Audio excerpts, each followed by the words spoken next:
ไม่ได้ขึ้นมาเลยนะ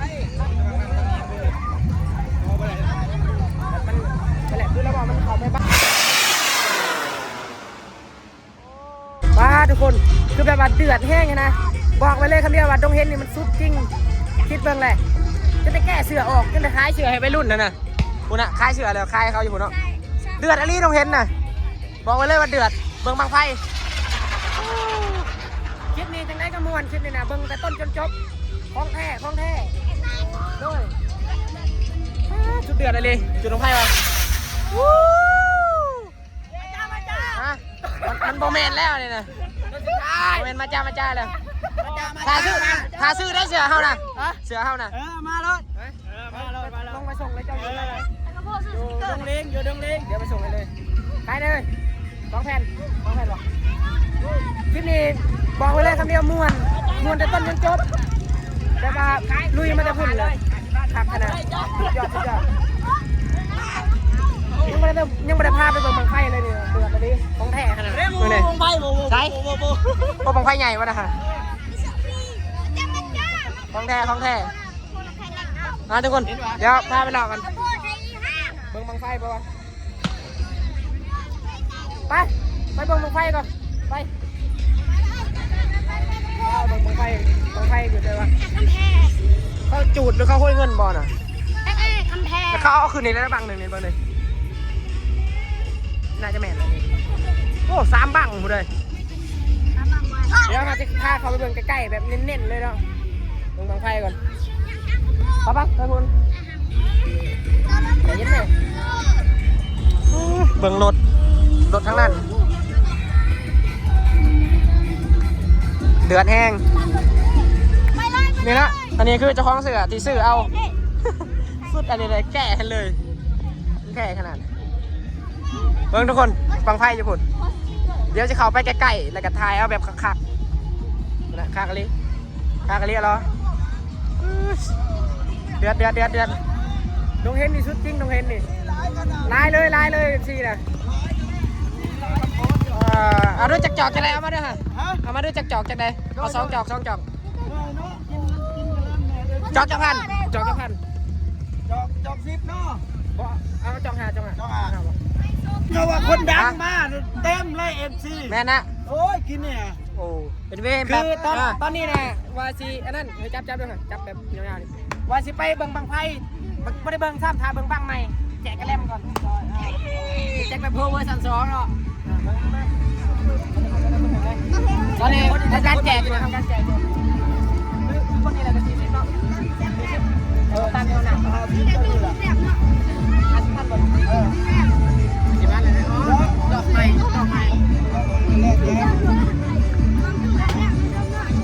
ใช่ล่ะโล50นี่คือตอนนี้บัดแล้วได้จบงบแล้วได้คือตอนนี้ไปแจกแอคไปถึงนี่ไปแล้ววัยรุ่นมาขาดใจแม่ซื้อกินแล้ววัยรุ่นเลย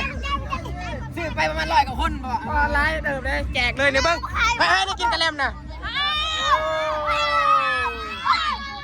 แจกขั้นตอนแจกโอ้เต็มเลยปวดเท่เลยแจกครับไปแหละซับซ้อนไปทานเบิ่งบังไฟก่อนมามือแรงมาเจอกันมือแรงน่ะซื้อเบียร์ให้กินมาไปที่ได้มือแรง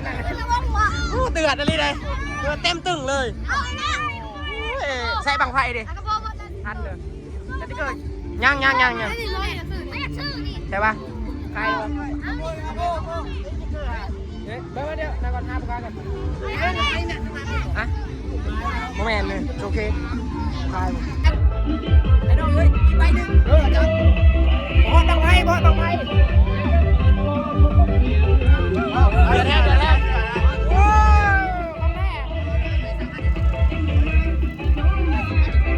ว้าวไปบังไพ่ก่อนขอบใจ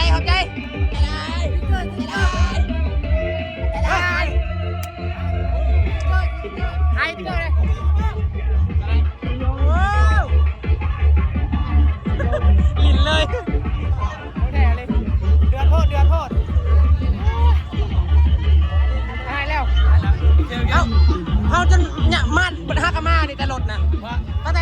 ในรถเลยกำลังไปมังไพ่อยู่นี่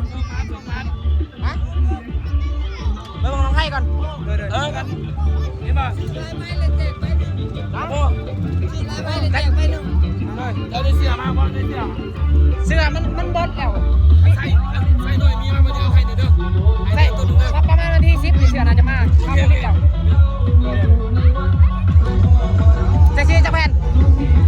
ไปชื่อจะแผ่นแล้วผมก็เป็นหน่วยแผ่นแล้วพูดมาสู้แล้วจะแผ่นละแผ่นหนึ่ง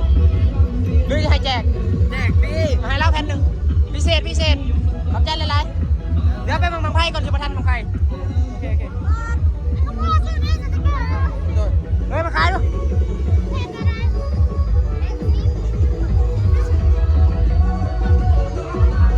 เมืองมังไพ่อยู่บนแล้วเดือดแห้ง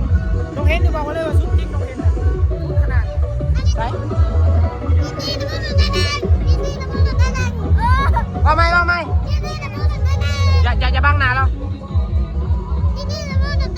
เย้ของแท้เดี๋ยวไปมังไพ่ก่อนนะประเด็นนะใจเย็น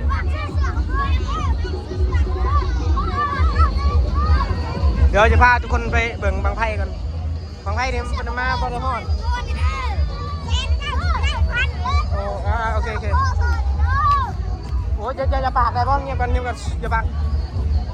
คือวัยรุ่นนี่ว่าซอยเลยเราวัยรุ่นเท่านี้นะเผื่อจะมาพอดหางบังไพ่ใส่เวลาตะเว้นเผื่อจะมาพอดนี่นะบอกเลยเอาจุดเลย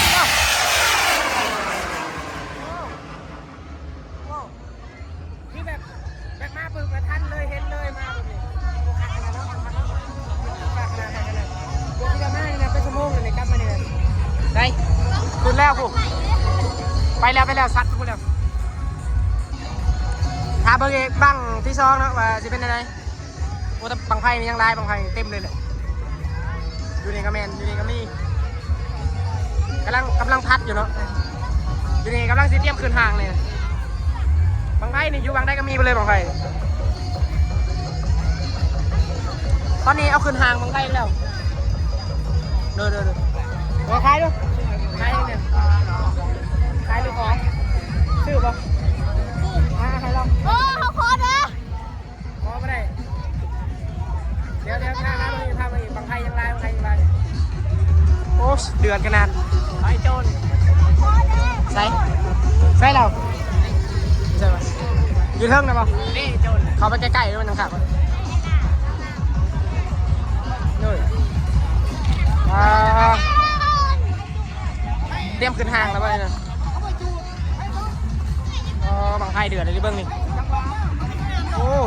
เตรียมจูดแล้วได้นี่นะชิจูดแล้วป่ะนี่นะจูดมาได้ใช่ไหมเราป่ะบ่อไพ่เบิร์ดบอกเขาเปล่าเบิร์ดอยู่ครับนี่อยู่บ่อไพ่โอ้เขาทาเบิ้งได้นี่นะใส่ชิจูดบังได้นี่นะ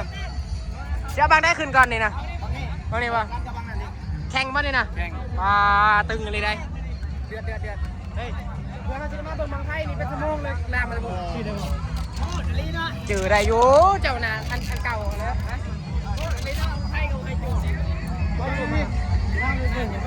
ลงน้ำแล้วนะฮะลงน้ำป่ะต้วมลงป่ะบ่ได้ลงนะจุ่มเด็ดบ่เรือลงมาเลยเด็ดลงน้ำทะเลกันเลยลงแล้วบ่อันนี้คือยังโชคดีเนาะได้ลงน้ำถ้าลงขี้ต้มนี่บอกเลยว่าเปื้อนอะไรกับเปื้อนยังง่ายอยู่ลงน้ำคือตอนนี้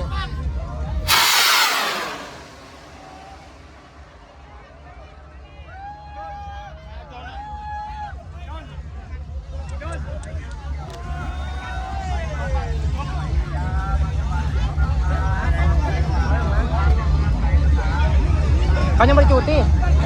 ยังถ่ายก่อนว่าคือตอนนี้งานเพิ่นชิปิดเลยเนาะคือมันมืดนะก็สายเนี่ย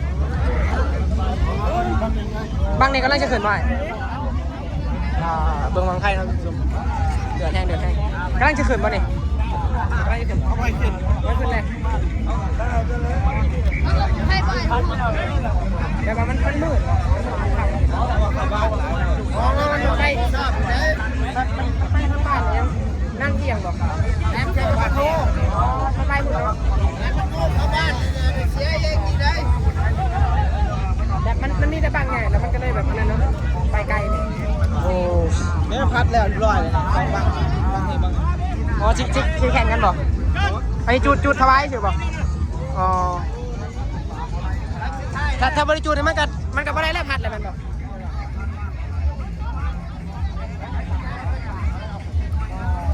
คือแบบบางไพ่เป็นบางอย่างที่จูดไปแล้วมันไปไกลบ้านเขาบ้านลายกันเลยจบนะแต่บัดพัดแล้วเลยเตรียมขึ้นทางเลยเตรียมเลยทาเบิ้งก่อนทาเบิ้งบางไพ่ก่อนเนาะวัยรุ่นเนี่ยก็ซับซ้อนแห้งตอนนี้วัยรุ่นกระจอกกระแจกอยู่แต่ละคนนี่ก็เรียบร้อยเนี่ยแหละเจอแต่คนเรียบร้อยเนี่ยคนแบบเรียบร้อยก็น่าจะเมื่อไปเลยเห็นปะวันนี้ใจเนาะว่าเขาจูดบางใดก่อนนะแบบโอ้ไปแล้วขึ้นไปแล้วบางหนึ่งจูดบางหน่อยก่อน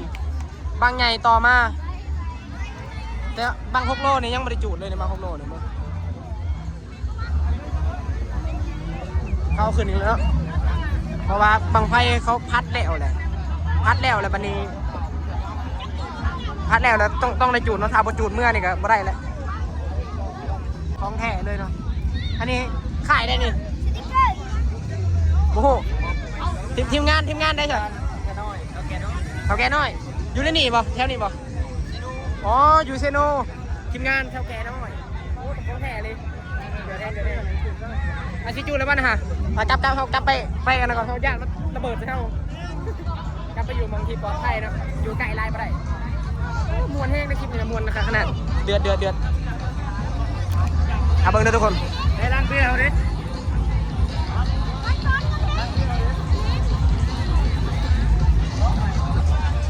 มานะทุกคนตอนนี้เรียบร้อยเนาะบัวเขาบัวหูเลยแบบเป็นข่ายได้เนาะบางไพ่นี่แต่ว่าสุดยอดแห้งเลยบัวมีการสูบบัวมีการทางเสียบบางไพ่เขาปุ๊บขึ้นเลยเสียบบางไพ่ขึ้นเลยบางไพ่เลยเดือดขนาดตอนนี้เอาบังนี่คืนอีกแล้วเนาะโซเคสกลับแล้วตอนนี้เอาคืนอีกแล้วบังหนึ่งเนาะต่อไปแล้วน่าจะเป็นบังใหญ่บังใหญ่ใช่ปะอ๋อบังนี่แล้วบังใหญ่นะบังโตเขาถ่ายเมื่อกี้นี่เนาะโตว่าเท่าแกน้อยทีมงานเท่าแกน้อยเนาะบังนี่แหละคืนอีกแล้ว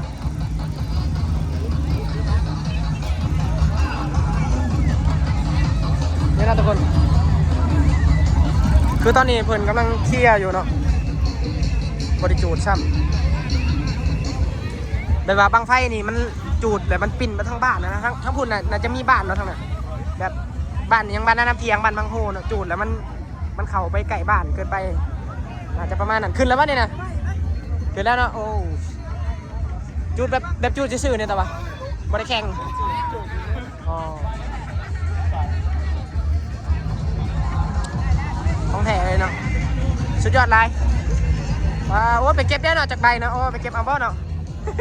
ไปเก็บเลยเจ้าเหรอโหยเองเก็บเองนะของแท้ขนาดพูดละเขาเรียกว่ามันขำเขาบ่อยจุดนี่ไม่ได้ว่าแบบมันไปใกล้บ้านมันสัตว์มาทางบ้านเลยโอเคเนาะออกกันเนาะตอนนี้ไม่ได้ขึ้นมาเลยนะมันแหละคือเราบอกมันเขาไม่บ้านเราเลยบางหลังเป็นบ้านโอ้ยเห็นหมดทุกคนแล้วเนี่ยงานนี้ชุดที่งาน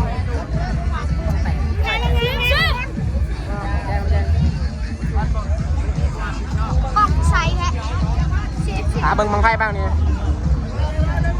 โอ้ยวัยรุ่นเอ้ยให้เอฟซีไอเบิ้งคลิปแบบมวนๆแน่เจ้ากระติ้นกับเจ้ากระแจกอยู่แอปแดงอ๋อ YouTube แน่ มือนี่เลยบอก เพื่อไอไปตัดอีกเพื่อจะไอลงเพื่อจะแล้วมันก็ไม่ได้ลงง่ายๆดอก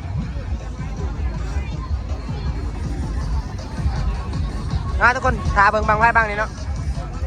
ตอนนี้ไพ่ก็จะเอาบังไพ่ขึ้นห่างตอนนี้แต่ว่าบังไพ่มันคือว่าอะไรเป็นคนยังไงคือจูดแล้วมีไพ่หับปิดสอบเลยนะจูดนะจูดได้แต่ว่ามันกับกำหนดมาสติบนเวลาตอนนี้กำลังใส่สายมัดตอนนี้เนาะค่ายน่าจะค่ายเนาะแบบจะคล้องบางจะคล้องค่ายว่าไงคือเพิ่นกำลัง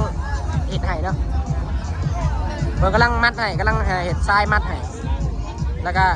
ทำการจูดเลยอันนี้แมนเจ้าของเนาะแต่อันนี้เจ้าของค่ายแอบแดงเหรอคำโพหรือไทยแต่งกันเดียวกันจะเซิร์ชไปจากเห็นรถนี่นะเบิ่งมาไพ่แล้วก็เมื่อเลยนี่ แล้วตอนแรกก็มาอีก บังเนี่ยก็จะเอาขึ้นแล้วก็ได้ขึ้น กระโปยแล้ว ฮะตาเบิ่งนะทุกคนตอนนี้เพิ่งกำลังมัดอยู่อย่าเพิ่งทำไอ้เดี๋ยวบอกไอ้ถ่ายคลิปก่อนไอ้นะก่อนทำเลยจบกันมาทุกคนทาเบิ่งแบบเงาๆเลย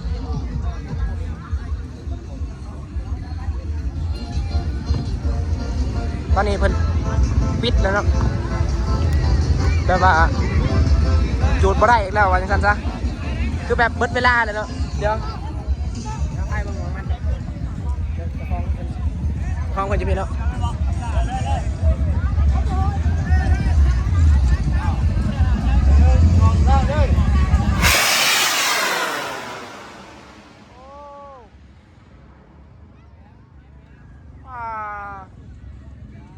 เรียบร้อย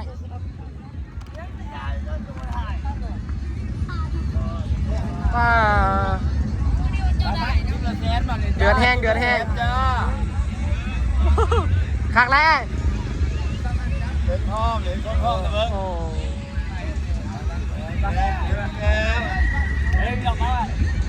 องแท้เนาะสุดยอดเลยเรามัดเองเลยคักขนาดโอเคเนาะน่าจะประมาณนี้แหละงานเพราะว่าบางไพ่เป็นวันนั้นนะบางไพ่แบบบางงานคือจูดได้แต่มุ้ยไพ่ทำพิสอบเราแบบมันเบิดเวลาหมดเลยบางไพ่ยังไล่บางไพ่นั่น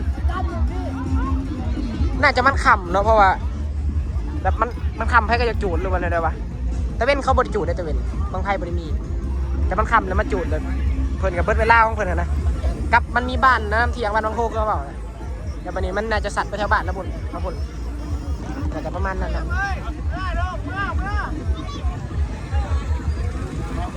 โอเคนะทุกคนประมาณนี้แหละไปทุกคนเดี๋ยวเดินทางออกกลับไปรถเลยเพราะว่าน่าจะจบประมาณนี้นะครับ